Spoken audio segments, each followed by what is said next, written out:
Okay. Is this on? Hey, do you know how to make this work? I haven't given anything that Like a power button? literal safety. That looks like off. Okay. Yeah, you're good. Hi. Hello, everyone. Thank you all so much for being here today. My name is Big Hartman. I'm the Executive Director and General Counsel at the State of Vermont Human Rights Commission. I think the timing of this session could not be more apt. In this moment in American history, we are really at a crossroads. We are experiencing a really scary increase in hate and division, discrimination, and truly disturbing civil rights abuses. It's really appalling to say that Vermonters can no longer count on the federal government to ensure our civil rights and our equal protection under the law. So many Vermonters right now are so deeply concerned, outraged, scared, and demanding action. The Human Rights Commission is committed to uplifting the voices and experiences of our most vulnerable and marginalized community members in this time. That's why our office convened the 2025 Civil Rights Summit in November. We brought together over 300 people to discuss strategies for protecting and strengthening our civil rights at the state level. With our summit report, which is out on the table, and the recommendations in there, and this event today, we're hoping to shine a light on our community partners and our advocates who are working every day to serve and protect Vermont's vulnerable populations from further harm and prevent any more civil rights abuses in our state. These frontline civil rights defenders have concrete proposals for state-level action that can be taken right now. They're urging our state leaders and our legislators to protect civil rights for immigrants, ensure dignity for the unhoused, provide equal rights for people with disabilities, and enshrine equal protection for all people in Vermont. We're going to start this event today with some remarks from Representative Elizabeth Burrows, and we're going to be followed by speakers from End Homelessness Vermont, Champlain Valley Office of Economic Opportunity, the Vermont Asylum Assistance Project, ACLU Vermont, Disability Rights Vermont, the Commission on Women, the NAACP, and the Vermont Students Against Racism Network. This is just a segment of so many people working every day in Vermont to protect our rights, and we need to be heard now. Thank you.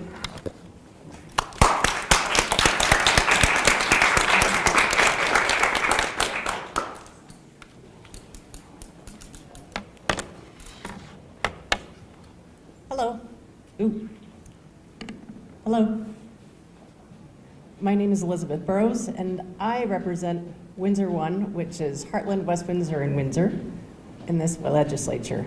I was among several legislators who attended the Human Rights Commission's November Civil Rights Summit. We know our civil rights are increasingly eroded or erased by the federal government. Knowing the facts about this is one thing, but finding meaning, understanding implications, hearing firsthand of impacts, and talking through solutions requires us to take the time to listen and discuss. We legislators also know of the civil rights problems within our state that long preceded today's version of the federal government. That in itself should trouble us. These issues resurface over and over because the distance between our stated values and our actual commitments as legislators remains wide. But now today, some of the proposed legislation before us this session grew directly out of that Civil Rights Summit. The bills expressed lived experience and the insistence of people who understand that progress and justice do not actually arrive all on their own. We as legislators have the responsibility to respond to the hollowing out and weaponization of federal entities that once upheld our civil rights. We have a duty to support the Vermont Human Rights Commission as it steps into the role of highest level of enforcement. I'm also asking fellow legislators to consider the actual impact on Vermont's most vulnerable youth and adults when cynically and ironically claiming lack of capacity as a rationale for not fully committing to sitting down and solving increasingly acute but soluble problems that we repeatedly punt. Who is drawing the line between facts, meaning, and solution? We in the legislature and the administration have diminished the capacity of vulnerable Vermonters by not committing on these issues. We have no business thinking about education transformation when we fail to keep every Vermont student safe from discrimination and bullying. They can't access any education when they're not safe, and we know this. Racial disparities do not occur by chance. We cannot simply claim ignorance when we choose to run afoul of the Americans with Disabilities Act. The shortage of accessible housing is not a mystery, literally leaving Vermonters outside in the cold. These are choices. I'm asking Vermonters to pay attention to who demonstrates their commitment through actions. Hold feet to blazing fire. Use your precious vote. Be relentless in reminding those who represent you what you expect from them. If we legislators are to be worthy of the trust placed in us, we must choose to act on the promises we made to ourselves and to constituents. No one chooses to ignore civil rights. Civil rights undergird every single thing we do in this building. But brushing off very real civil rights problems and casting a blind eye to very real suffering is also a choice. So my call to action is this: do not look away. Do not claim ignorance, but do the right thing by taking up solutions brought to us today by the Human Rights Commission and the advocates and Vermonters who work together to craft them. Thank you.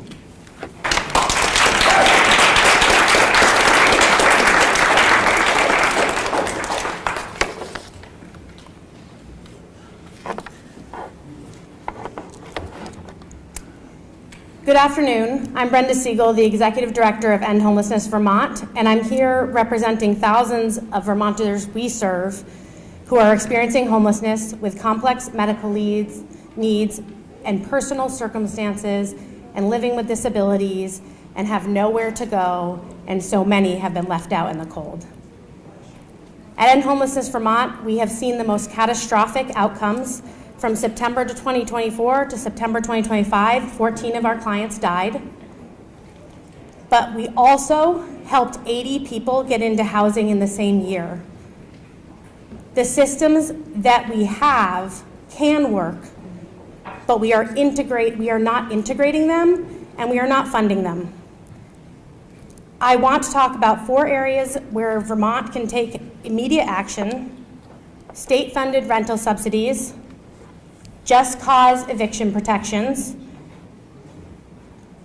updating our roadmap to end homelessness or creating a new roadmap to end homelessness. And we're going to hear more about disabilities, but I am just going to make mention of compliance with ADA for people experiencing homelessness. For state-funded rental subsidies, Vermont needs a state-funded rental subsidy program, because right now the federal subsidies are going away. People cycle through emergency shelter and outdoors where they live or they die, and they can't get stable housing, not because they're not doing everything they can to get there, not because they're not worthy, but because there is no way, no housing, and no subsidy. A state-funded subsidy program allows us for people to move directly from homelessness into housing. We need that in order to get through this crisis. Just cause eviction is critical. Right now, there is a bill that would rapidly increase the speed of evictions, and that is not the right way to get through this crisis. That will create more homelessness. Just cause eviction means you have to be evicted for cause. Otherwise, we create a revolving door when someone finally gets housed that a landlord can evict them for no reason. And then there they are again. Nothing they did, no reason that they couldn't get through this. The ACLU has a study that they've presented or will be presenting, and that is something that must be done because that helps us create a plan. That helps us get there. There's lots of research on homelessness. We know what can resolve it, but we want to connect it to how it resolves for Vermont. And finally, and I'll note that I wasn't asked to say this, but finally, I'm known to go rogue. Finally, we must address ADA compliance and reasonable accommodations for people experiencing homelessness.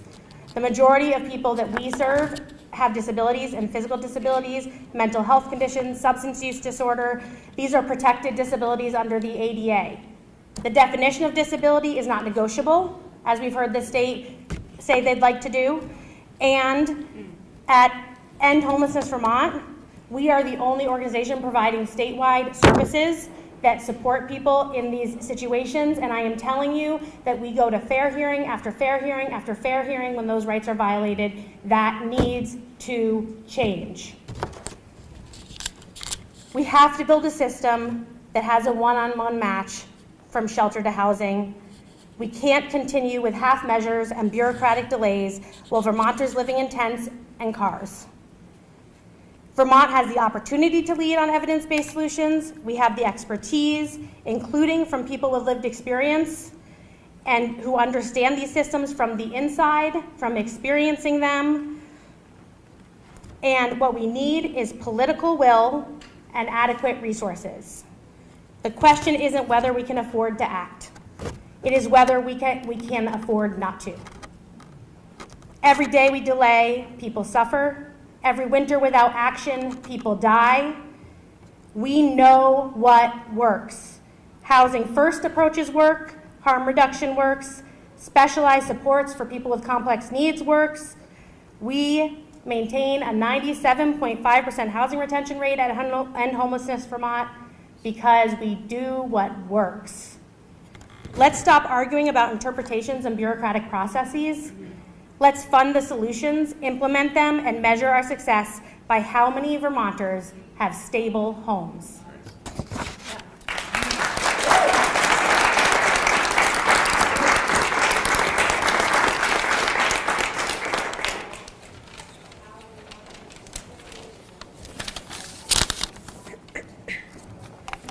Good afternoon. I'm Kalia Livingston, Fair Housing Project Education and Outreach Coordinator for the Champlain Valley Office of Economic Opportunity. I'm here today with Jess Hyman, our Statewide Housing Advocacy Program's Associate Director. CVOEO's statewide programs support thousands of renters, manufactured home residents, asylum seekers, and people experiencing discrimination each year. Our mission is to ensure that every Vermonter has equitable access to securing and maintaining a home free from discrimination and unnecessary barriers. At the Civil Rights Summit, Rachel Batterson from Vermont Legal Aid's Housing Discrimination Law Project and I hosted a housing development activity where groups of people had to find ways to create more homes in a sample community. The exercise showed both the challenges and opportunities of building homes with an equitable lens.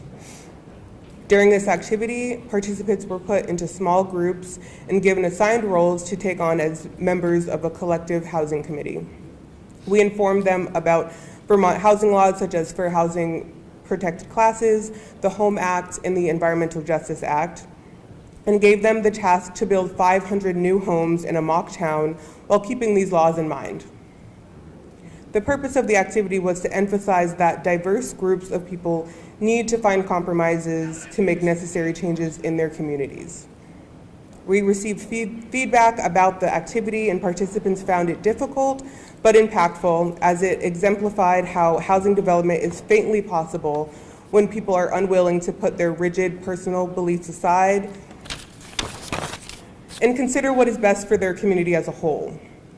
We encourage people to join local housing committees, testify with local planning commissions, and connect with the Land Access and Opportunity Board to be a part of the decision-making process for building necessary housing in their community.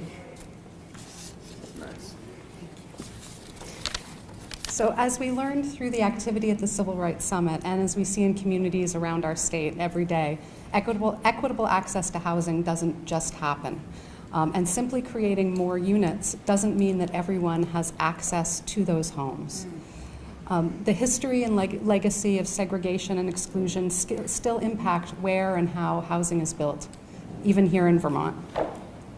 And we need to be intentional about ensuring that state funds support perpetually affordable housing to make sure that low-income Vermonters, seniors, families with children, people with disabilities, and BIPOC Vermonters and others have the opportunity to choose where they want to live. Inclusionary zoning, state-funded rental subsidies, just cause eviction, limits to rent increases, funding for organizations that support people experiencing homelessness, and other regulatory and non-regulatory tools can help and can make housing more equitable and accessible for everyone. We support all the initiatives mentioned here today, and notably the need for more funding for the Human Rights Commission. We can talk about civil rights all day, but there has to be the capacity to enforce these rights in a timely fashion to make sure everyone in our communities, especially the most vulnerable and marginalized, has the opportunity to thrive. We really appreciate the Human Rights Commission for hosting the Civil Rights Summit, which gave us a roadmap for some of this really hard work that we all have to jump into and do this year. And thank you for the opportunity to be here today.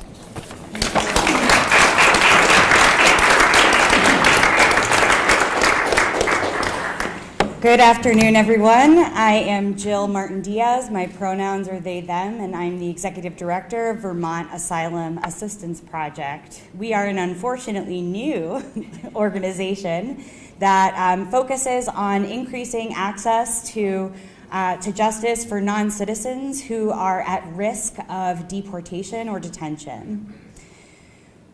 When you've heard many of our co-presenters today talk about the risk of having rights on paper that remain unfulfilled promises. That couldn't be more true right now than for Vermont's foreign-born population. Vermont is home to around 30,000 foreign-born people. And at the Civil Rights Summit this fall, the Human Rights Commission welcomed me and my co-panelists to sit and dream about not just how we survive and thrive in this moment given the federal attack on non-citizens, but how we dream for immigrant futures here in Vermont. This morning, Vermont Public reported that for the second year in a row, our overall population has declined. Every economist that I have heard speak says that Vermont needs more people if it is to ever overcome our unaffordability challenges. Our housing unaffordability, our service unaffordability, our healthcare unaffordability. Vermont needs more people more than ever. And guess who's got a lot of people? The Vermont Asylum Assistance Project has been the frontline responder in our detention centers, the places where Vermont Department of Corrections holds ICE detainees in custody. And we've been doing this work on the ground, including my colleague Leah Brenner here, one of our staff attorneys. We're a small but mighty team. And what we are finding is that all of the promises, the rights that are written down on paper in the Bill of Rights, in our US Constitution, in our federal anti-discrimination laws, in our state laws, are being overtly, deliberately violated by undertrained and under-equipped ICE officers every day in their line of duty. And that when we meet these individuals, when we encounter them in the Swanton facility and in the South Burlington facility, if we act quickly and we ask the District of Vermont, the federal judges here, to exercise their checks on ICE overreach, the courts are listening and we are winning. This is what rights fulfilled looks like. Without counsel on the front lines, holding ICE overreach to account in the federal courts, all of the great work that our incredible legislators are going to be doing this session to help create state-based protections for our non-citizen and allied communities, they will be for naught. There are no rights without remedies. Right now, a lot of our capacity that could be spent delivering direct legal services and litigating in courts is being waylaid because of rumors that are circulating in the community in good faith that there is an ICE surge that may or may not be imminent in Vermont because the ICE surge that occurred in Maine last week was just ramping up. Your fears, your grief are valid. We hear you, we see you. We want to hold everyone close at our hearts and remind you that we are prepared. We knew that this was going to happen. It was not a question of if, it's a question of when. So far, we have not been able to confirm with any credible sources that there is in fact an imminent ICE surge happening in Vermont, as what we saw in Maine or Minneapolis. But what we do know is that we've spent the last year putting into place the right referral pathways, the right resources. This group here has the resources available to you in your community so that you can start to prepare now while you're feeling relatively calm, so that if and when the moment comes that you need to use that action plan, you'll be prepared. The number one question I've been getting this week, though, is, yeah, but what's the phone number for the lawyer? Because when ICE comes, I want to be able to call a lawyer and get a lawyer on the phone right then. Unfortunately, that is not an option here in Vermont. Vermont has not joined other states and municipalities, Democratic-led municipalities, in appropriating funds to ensure access to legal counsel for civil immigrant detainees. An immigrant detainee is being held in a prison in shackles behind bars right here in Vermont. They're not facing any criminal charges, liabilities, and they're not guaranteed counsel. We have an option. We have the choice to change that, to follow suit, and to pursue and protect access to counsel for non-citizens in our state. VAP is very supportive and grateful for the bill proposed in the House, H742, and we are hopeful that we will be able to champion access to counsel so that when the ICE inevitably violates the many, many additional rights that our colleagues are going to be working on here in the State House this session, that we'll be there to take them to account in district court. Without further ado, Falco Schilling.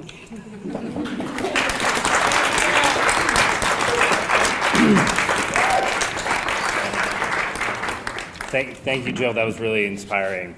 Hello, everyone. My name is Falco Schilling. I'm the Advocacy Director for the ACLU of Vermont. My pronouns are he, him. And we're really grateful to be here today to talk about the important policy recommendations from Holding the Line. And we're honored to have the opportunity to have so many of our staff participate in the 2025 Civil Rights Summit. It was truly a special event that I look forward to going to for many years to come. We greatly appreciate the work that went into creating Holding the Line and the work that went into creating this vision and a roadmap for where we can go as a state to protect civil rights for everyone who calls this state home. At the ACLU, we support working to advance the many policy priorities outlined in this report. And I'd like to start these remarks by highlighting the need to protect access to necessary and life-saving gender-affirming care in this state. Yeah. We know the federal administration is working to attack the rights of trans people at every turn. Right now, the biggest threat comes in the form of proposed rules that would force hospitals to stop providing gender-affirming care to trans youth. These proposed regulations could have devastating impacts for transgender youth across the country, making it much more difficult for them to get the essential transition-related medical care that allows them to thrive and live healthy lives. These rules are not yet in effect, but we and our allies are preparing to ensure that if they do go into effect, trans youth will still have the opportunity to continue to access the care that they need. That is why we worked with a diverse group of stakeholders to introduce H576, a bill that would create an affirming healthcare trust fund to ensure providers have the resources they need to continue to offer care and to help remove barriers from patients accessing services. As we continue to see this situation unfold, we're calling on our state leaders to ensure access to care no matter what obstacles the federal government throws in our way. When it comes to immigration and immigrants' rights, you've already heard from some excellent speakers on this, but I will say Vermont can and must do more to act to protect our communities. We've all seen the images from Minnesota and around the country where heavily armed, unidentified, poorly trained federal agents have ignored basic human rights and are violently targeting people based on the color of their skin, their accents, or the fact that they simply exercise their First Amendment rights. This is simply unacceptable, and it cannot continue to happen. That is why we're working with our allies across the state to advance real solutions. These policies include providing access to counsel to people detained by ICE, which you just heard about from Jill. Protecting the core functions of our society by extending our ban on courthouse arrests to other government buildings and important locations. Requiring that all law enforcement officers in the state be properly identified, and ensuring that Vermonters can have their day in court if federal officials violate their constitutional rights. These are a few of the things we can do. These are the few things I know folks are working on, and I look forward to working with all of you on them in the future. Now, there's still much more that we need to focus on. When it comes to housing, we have quite a problem here in Vermont. According to the 2025 State of Homelessness Report, at least 4,171 Vermonters, including more than 1,000 children, are experiencing homelessness in our state. This represents a 300% increase in the number of unhoused people prior to the pandemic in 2020. A growing disparity that disproportionately impacts many vulnerable groups and protected classes. The fundamental duty of our government is to keep Vermonters safe. Shelter saves lives. Without shelter, Vermonters experiencing homeless lives are at risk. They lose their personal possessions, and their liberty is perpetually at risk because they have no safe place to go. Vermont needs a robust and strategic plan to address homelessness and our homelessness crisis. This is why we're advocating for an update to the 2017 Roadmap to End Homelessness to create solutions that work. Vermonters have a right to expect that the government will protect their lives, and shelter is life. We must preserve and expand the capacity in shelters and the GA Motel program and invest in alternatives. We cannot accept any proposal that would lead to more Vermonters out in the cold. No one should be unsheltered in Vermont, but if they are, certainly they should not be punished for merely existing. Homelessness should not be criminalized, and our anti-cruelty to Vermonters experiencing homelessness bill would bar criminalization of people for merely existing without a home, and would add extra protections for those covered under the Vermont Fair Housing under Vermont statutes. And finally, we must also support the work to expand access to elections and participate in public meetings. Our democracy thrives when everyone has the ability to fully participate. While Vermont has led the way in many initiatives to try and remove barriers to the ballot box and participate in local democratic processes, there's more that needs to be done. We need to do more to create systems to ensure access to public meetings using hybrid formats, accessible documents, and other tools that help increase participation.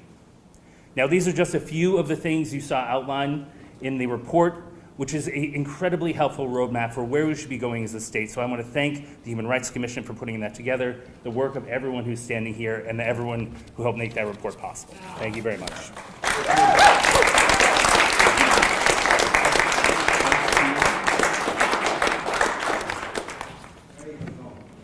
Hi, good afternoon. I'm Lindsay Saint-Amour, the Executive Director at Disability Rights Vermont. Thank you to everyone listening to these remarks, and especially to my colleagues putting in their time and energy to do what needs to be done in our community. Vermont and the entire country have experienced unprecedented and uncertain times that perpetuated more than a year and continue today. Not knowing when our nation will rise up, we as Vermonters must do so now. The status quo is no longer sustainable. Vermont must sharpen our focus and safeguard the rights of our residents, starting with the most basic of needs. The Civil Rights Summit, organized and hosted by the Human Rights Commission last November, was a remarkable event. Remarkable in a few different ways, in my opinion. First, the turnout. Hundreds of concerned people, organizations, and leaders showed up with an interest in making progress together. Second, the strategy. The conference was truly focused not just on spotlighting the issues around us, but on truly identifying ways to work together to overcome some of these hardships and barriers. Finally, what was remarkable to me was the subject matter itself, civil rights. It is 2026. For more than 60 years, there's been a federal mandate to treat people equally as it relates to the most fundamental civil rights. For more than 35 years, the same protections have been true for people with disabilities. And yet here we stand, fighting for these same rights and protections and the ability to be included and recognized as meaningful members of our communities. So if the laws exist and have for decades, then what do we standing before you now need to say or do to create change? To spark a sense of urgency that those of us with lived experience feel every day. What does Vermont need to hear?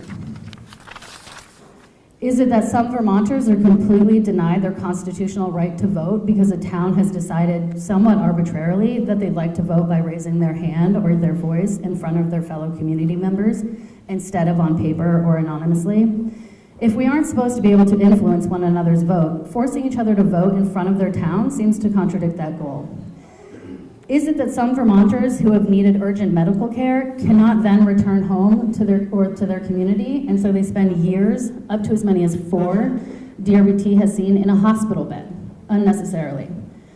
Is it that 75% of children at the Brattleboro retreat in 2024 did not need that level of care, but they were stuck there anyway at a cost waste of $9 million that arguably could have been spent investing in those same kids before they decompensated into a crisis? Is it that at least 83 people died in state fiscal year 2025 who were receiving care under the oversight of the Department of Mental Health, 40% of whom were between the ages of 25 and 54? That is one person's death every 4 days. Is it that Vermont's ability to infringe upon the civil liberties of people with mental health conditions and to place people in restrictive psychiatric placements and implement involuntary procedures such as restraint and seclusion and involuntary medication resulted in 1,860 emergency involuntary procedures in state fiscal year 2025? That's an assault in any other context, but permissible in this context, at a rate of 5 emergency involuntary procedures every day. Or is it that it is fiscally far more responsible and sustainable, let alone moral, to treat someone in the community than it is to isolate them in a facility somewhere else, a difference of at least $2,000 a day? The favorite argument is the lack of staffing, but the state or AHS cannot make that argument with a straight face if it doesn't attempt to pay direct care workers respectable and livable wages while it simultaneously invests extremely costly institutional or crisis care like the recent $21.5 million contract with a questionable out-of-state company for a mere 3-bed stabilization unit for youth in southern Vermont, already home to the other youth placement options. DRBT and the organizations standing before you all today are here to help give you whatever facts or stories you need to feel this motivation, to feel this urgency, to make progress a priority. The laws already exist that require us to do these things. Yes, there are accountability features that can be added into the law to improve enforcement and points of clarification to be made to expedite enforcement, as outlined in a Holding the Line report. But what we need now, knowing that the way is abundantly clear, is the will to do something about it. Thank you.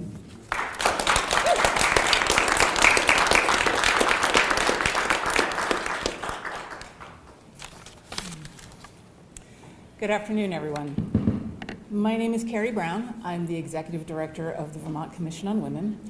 We are an independent state agency working to advance rights and opportunities for women and girls in Vermont and to protect and promote gender equity for all Vermonters.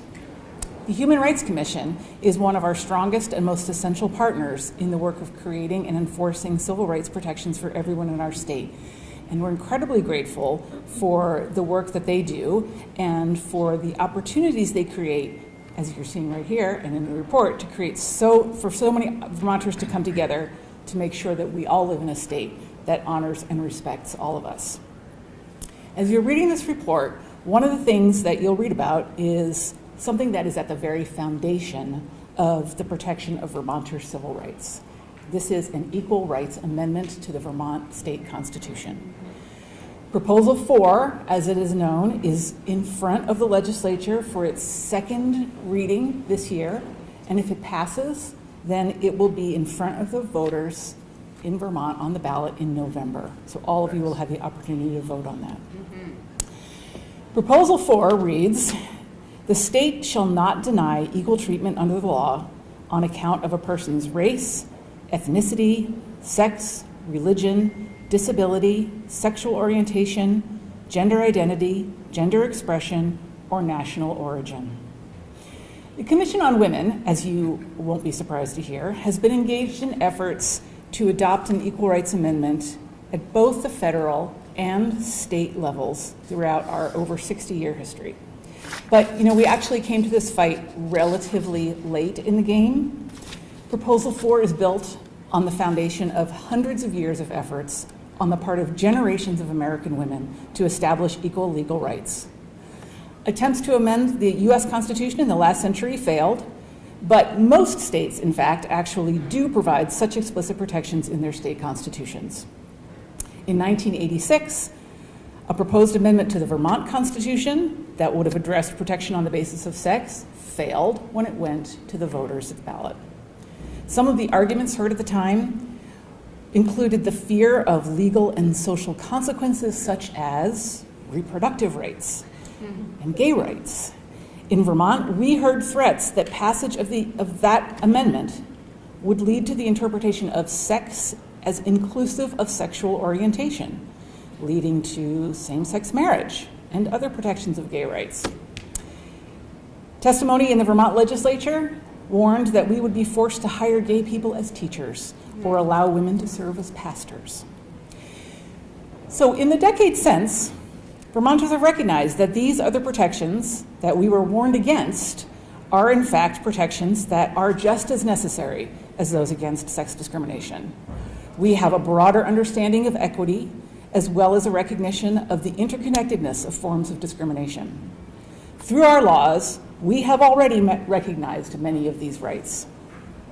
But of course, laws can change. We're living in a time when we can no longer take for granted that the legal and social gains made for equality will stand. We have never been able to take for granted that the courts will interpret the Constitution's current wording to protect people based on sex or any other class. This is why Vermont amended our Constitution to include a right to personal reproductive liberty. And this is why we amended our Constitution to abolish slavery. Today in public discourse, we hear echoes of the sentiments that defeated the Equal Rights Amendment all those years ago. At the time, Vermonters were told that constitutional protection would undermine traditional gender roles and destroy the very heart and structure of the family. They were told that equality in the Constitution would erode natural roles and norms of men as providers and women as caregivers. And I just want to inject a personal note. When I was a little girl, my mother used to host women's lib meetings in our living room. And I never, ever dreamed that my own children would grow up to hear the Vice President of the United States tell women that working full-time instead of having children is a path to misery. Or to say, we actually think God made male and female for a purpose, and then to promise to use public policy to advance those principles. So the Vermont Commission on Women is very proud to join with so many other organizations and people around the state, and particularly the Human Rights Commission, to create this standalone equal protection article in the Vermont Constitution. We believe that this sends a bold and timely message about our state's values and will offer Vermonters important and long overdue protection. Thank you.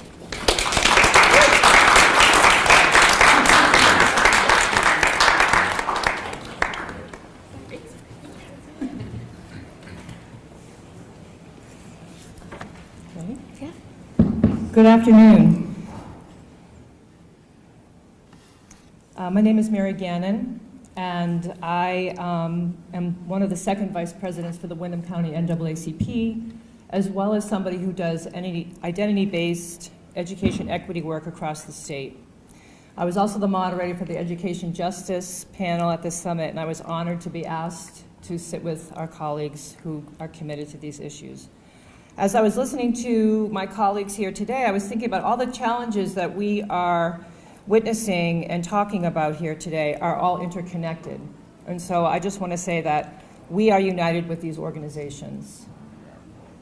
We want to see proclaimed values by those in positions of power operationalized. So, we are urging all lawmakers and education leaders to act on the following priorities. State of Vermont education leaders have missed the mark on ensuring safe, equitable access and treatment for all students, particularly our most vulnerable ones. At a time when our civil rights are being egregiously and carelessly violated across the country, as many folks have already spoken about here, we say hazing, harassment, and bullying is a civil rights issue for our students, our parents, and communities right here in Vermont. We continue to see increases of HHB incidents statewide, particularly with students of color and students with a range of disabilities, despite desperate calls for action from students, families, and educators for over 25 years. You can reference the racial discrimination report from 1999. The Agency of Education has not put an identity-based equity framework at the center of their work. There is no statewide harassment prevention program to support schools in proactively addressing school culture to respond effectively when incidents happen. This is not fair to our students or our educators. Many of our educators are asking for this kind of support. We need leaders to ensure statewide HHB prevention, initiatives, tools, and training. Secondly, reliable, accessible data about the incidence of HHB in our schools is desperately needed.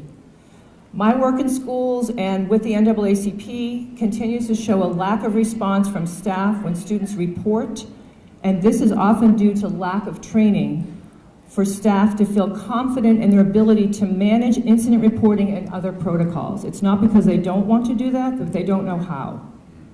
We will never address this issue systemically if we don't understand the scope of this problem, and this also impedes our ability to measure the effectiveness of policies, training, and other initiatives. We must require each school to comprehensively report on this information, and the Agency of Education must ensure this data is available online to the public. And lastly, before I hand the mic to my colleague, please, legislators, pass H-130, which seeks to expand representation on the Hazing, Harassment, and Bullying Advisory Council to include more voices from the community, students, and education professionals. It also expands the role of the council so that it could make a more significant impact on actually preventing HHB and supporting students, parents, and communities. For any of this work that I've just discussed to make an impact, we need you to pass H-130. Thank you.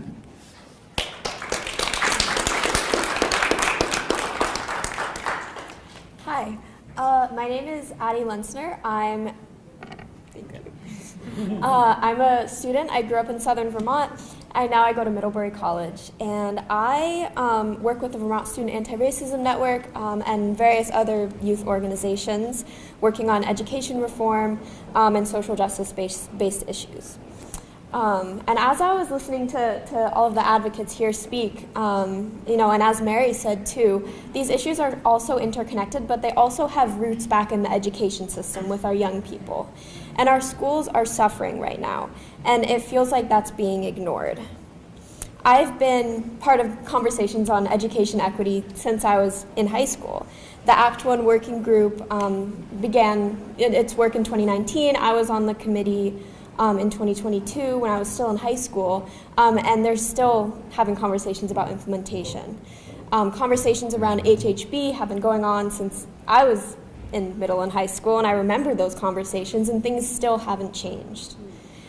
And so if we really truly want to make change on any issue, I think it has to start with our young people.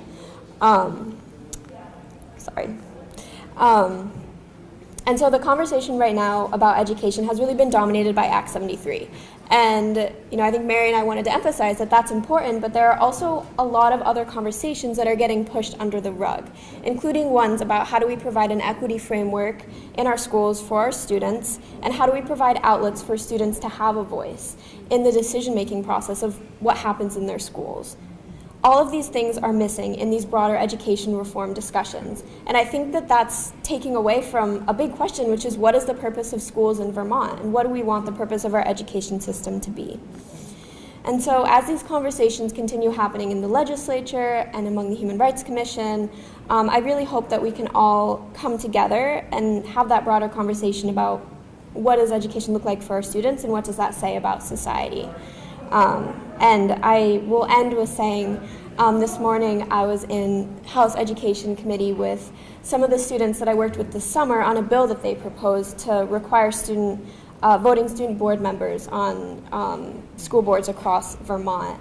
And I was really struck in thinking that I was having these same conversations in House Ed Committee when I was their age.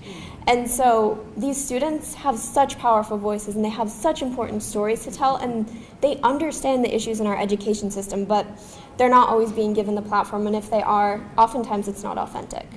And so as we think about education reform and we think about change in general, I really urge us to build broad coalitions and include those who are most vulnerable, and that includes students. Thank you.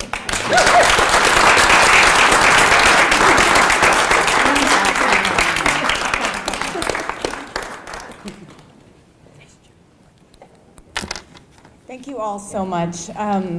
I love that we are closing with remarks from a student. It really resonates for me knowing that the foundation of the civil rights movement was led by youth, and youth activism, youth speaking up, youth demanding to be heard.